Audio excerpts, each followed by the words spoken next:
जामवंत और हनुमान के बीच का संबंध रामायण में गहरा आध्यात्मिक और दिव्य महत्व रखता है।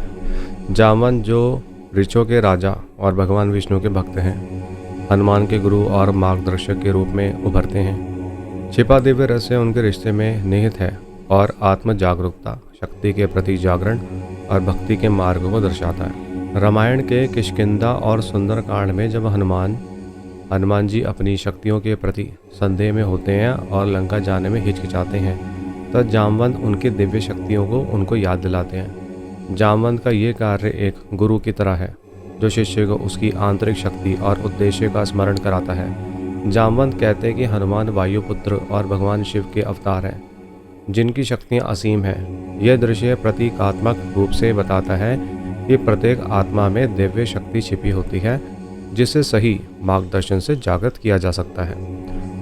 जामवंत स्वयं एक प्राचीन और ज्ञानी नहीं है जो त्रेता युग में भगवान विष्णु के परम भक्त और सहायक के रूप में जाने जाते हैं। कुछ कथाओं के अनुसार वह भगवान विष्णु के चक्र से उत्पन्न हुए थे। उनकी भूमिका हनुमान को केवल शारीरिक शक्ति ही नहीं बल्कि भगवान राम के प्रति समर्पण और भक्ति का मार्ग भी दिखाना है। यह एक आध्यात्मिक रहस्य को उजागर करता है कि सच्ची शक्ति भक्ति और आत्मविश्वास में निहित है।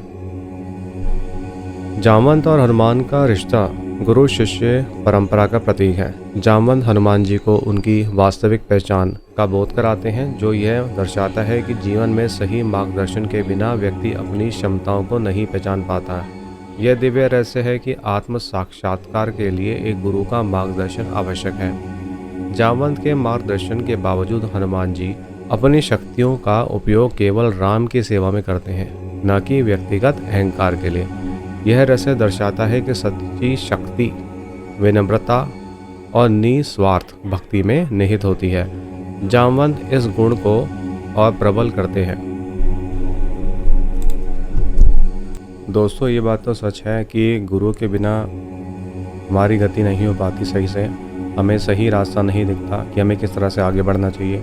जब हम मेडिटेशन भी करते हैं तब भी हमें गुरु चाहिए। अगर हम कोई मंत्र जाप करते हैं या कोई साधना उठाते हैं तब भी हमें जो है गुरु का जो आशीर्वाद है वो होना बहुत ज़रूरी है।